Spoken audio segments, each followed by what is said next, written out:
Hello दोस्तों, आपका स्वागत है अपने यूट्यूब चैनल पे जिसका नाम है Ranjit Singh tutorial.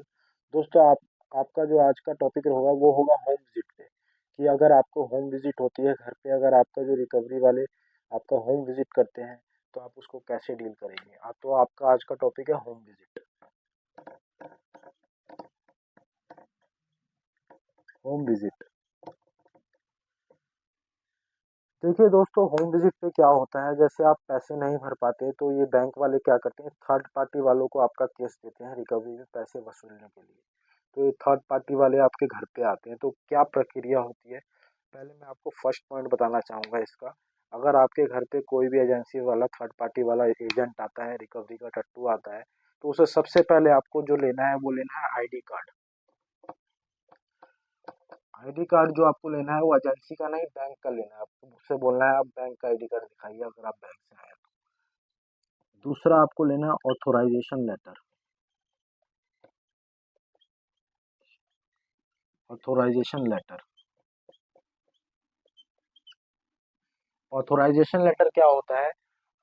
Authorisation letter लेना होता है, ये गाइडलाइंस में लिखा गया है कि आप जो भी रिकवरी वाला है उससे ऑथोराइजेशन लेटर लेके जो रिकवरी वाला आ रहा है जो उसका नाम है, और कि आपको हमारे केस, जैसे मेरा केस है, मेरे मेरे केस के लिए आपको ऑथोराइज करा गया है।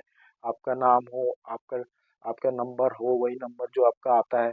तो ऑथोराइजेशन लेटर इसलिए लिया जाता है। लेकिन वो चीज़ फॉलो नहीं करते, ये आरबीआई गाइडलाइंस तोड़ते हैं, अनऑथोराइज तरीके से रिकवरी करते हैं। तो इससे आपको ऑथोराइजेशन लेटर मांगना है। ऑथोराइजेशन लेटर जब आप इनसे मांगते हो तो ये कहते हैं ये क्या होता है ऑथोराइजेशन लेटर। जैसे इनको पता ही नहीं ऑथोराइजेशन लेटर क्या होता है, अनऑथोराइज तरीके से रिकवरी करते हैं ये तो आपको घबराने की जरूरत नहीं है, बस अपने अधिकार मालूम होने चाहिए आपको।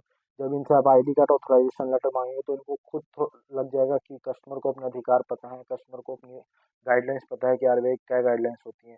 देखिए, मैं आपको बताना चाहूँगा, कोई भी पैसा जो होता है ऐसे नहीं, ऐसा जानबूझ के ऐसा कोई नहीं करता कि पैसे नहीं दे रहा बैंक के। पैसे नहीं, पैसे जब तक दे रहा होता है दे देता है। जब पैसे नहीं होते कस्टमरों के पास, जब वो अपना गहना बेचता है, घर बेचता है, उसके बाद भी पैसे नहीं होते तो वो कहाँ से पैसे देगा। तो कोई जानबूझकर पैसे नहीं नहीं रोकता कोई भी ग्राहक। तो अगर आपके पास पैसे हो तो दे दे, नहीं है तो कोई दिक्कत वाली बात नहीं है, आप बस अपने अधिकार जानिए। तो ऑथोराइजेशन लेटर लेना होता है इसमें आपको। इसकी क्या आपके मैं बताना चाहूँगा, इसकी क्या मतलब आपकी जो आपने जैसे आज मान लीजिए आपने फर्स्ट डे है, आपने पैसे नहीं भरे, तो कब तक कैसे कैसे ये रिकवरी, कैसे कैसे मतलब इनका रिकवरी का प्रोसेस बढ़ता है, मैं आपको उस तरीके के बारे में बताऊंगा जिससे आप होम विजिट को आराम से डील कर पाएंगे और कोई घबराने की जरूरत नहीं है दोस्तों।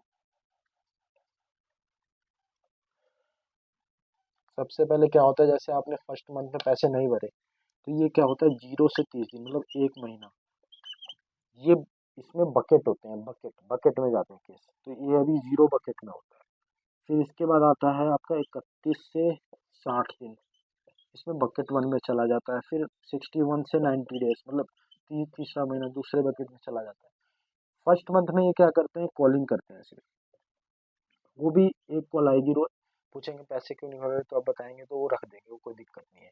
फिर 31 से 60 दिन वाले में ये क्या करेंगे, ये कॉलिंग तो करेंगे ही करेंगे, कॉलिंग बढ़ा देंगे, फिर 2 कॉल करेंगे, 3 कॉल करेंगे रोज।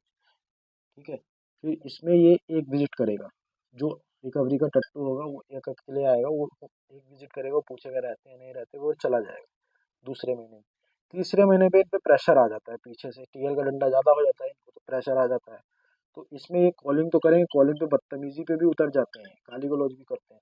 कस्टमर को अपने अधिकार पता है, बताएगा तो रुक भी जाते हैं, लेकिन ये गाली गलौज पे आ जाते हैं कॉलिंग पे, फ़ोन पे जब कॉलिंग करेंगे। दूसरा प्लस ये विजिट करेंगे, इसमें इनके साथ बैंकर असाइन, बैंकर तो शुरू से असाइन होता है, लेकिन बैंकर हो सकता है कुछ केस में बैंकर आता है, कुछ में नहीं आता। तो अगर मान लीजिए एक बैंकर आएगा, एक रिकवरी का टट्टू आएगा, 2 लोग आएंगे। वैसे गाइडलाइंस में ये भी है कि 2 लोग से ज़्यादा नहीं आ सकते, लेकिन क्या क्या करते हैं कभी कभी केस में 2-3 बंदे भी आए, जिसमें एक वकील आ जाएगा आपका, उसमें उसका भी मैं आपको बताऊंगा। जैसे 2 बंदे आए आपके, एक बैंकर एक ये, तो ये बैंकर बोलेगा।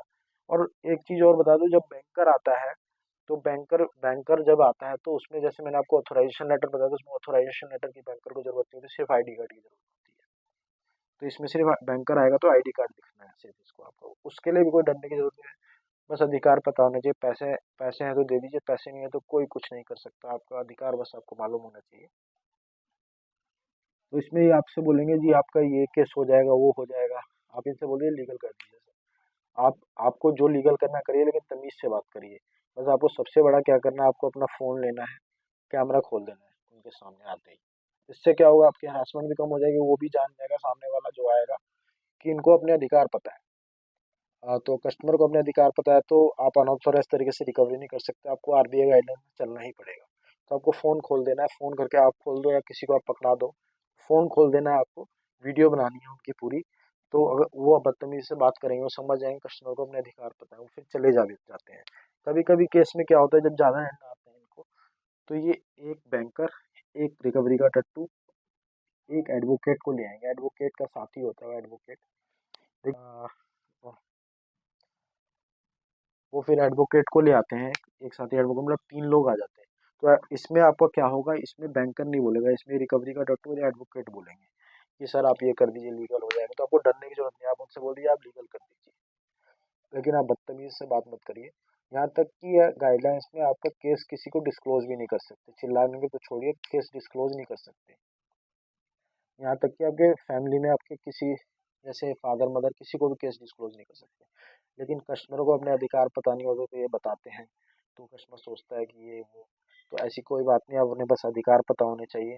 अगर उसके बाद भी ये बहुत बदतमीजी, ये सारी प्रक्रिया करने में बहुत बदतमीजी पे आ जाते हैं फिर, तो उसके बाद आपको सिर्फ एक ही काम करना है, आपको पता ही है सबके घर में होता है देसी इलाज, तो वही इलाज करना है।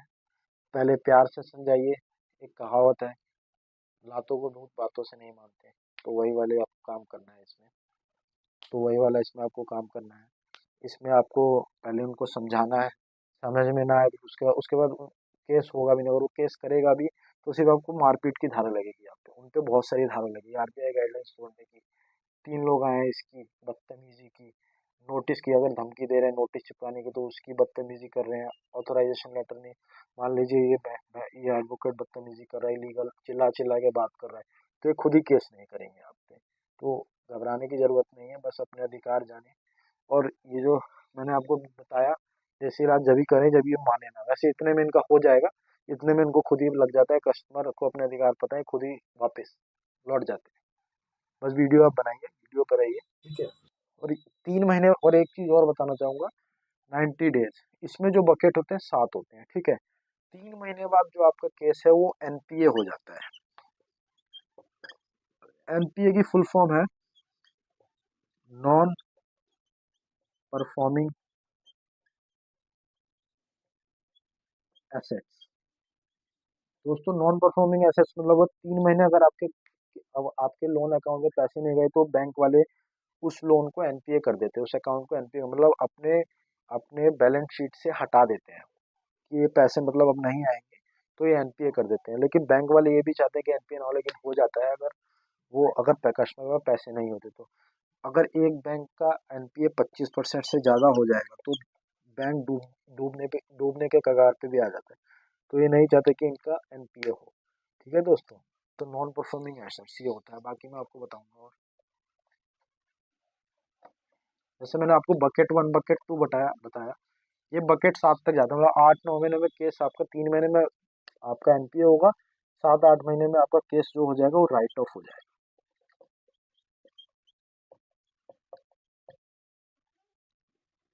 राइट ऑफ, राइट ऑफ मतलब क्या होता है, 7-8 महीना मतलब ये पूरा केस ही हटा देते हैं आपका शीट से, कि अब पैसे मर चुके, पैसे नहीं आएंगे। उसके बाद सेटलमेंट की बात होती है, सेटलमेंट में भी एक अलग वीडियो बनाएंगे। तो ये राइट ऑफ हो जाता है केस आपका, फिर 7-8 महीने बाद राइट ऑफ हो जाता है। वो बात करने का तरीका आपका सही होना चाहिए, वो सब चीज़ होना चाहिए, वो अपने वीडियो में बताते रहेंगे, आपका राइट ऑफ हो जाता है उसके बाद 7-8 महीने में केस आपका। और ये जैसे आपके घर पे भी आते हैं ना, तो आप इनसे बोल देते ना, लग जाता है, वापस लौट जाते हैं। मैंने आपको बताया था ये वापस लौट जाते हैं, तो ये आगे डलवाते हैं कि अब ये पैसे नहीं आएंगे, आप आरटीपी डाल दीजिए। आगे आरटीपी डलवा देते हैं। मैंने आपको आरटीपी बता रखा है, आरटीपी क्या होता है। आरटीपी मतलब मैं आपको फुल फॉर्म भी फिर से बता देता हूँ, रिफ्यूज टू पे। रिफ्यूज टू पे मतलब अब ये पैसे नहीं आएंगे, कस्टमर पैसे नहीं, कस्टमर मना कर रहा है पैसे देने के लिए, आप रिफ्यूज टू, तो आरटीपी डाल देते हैं। तो बस आप अपने अधिकार जानिए, बाकी हम आपकी सेवा करते रहेंगे। पैसे हो तो दे दीजिए, वरना कोई डरने की ज़रूरत नहीं है। बाकी अगर आपको मेरी वीडियो अच्छी लगी हो तो वीडियो को लाइक करिए, शेयर करिए। अगर आप मेरे चैनल पे नए हैं तो चैनल को सब्सक्राइब करना ना भूलें। जय हिंद दोस्तों।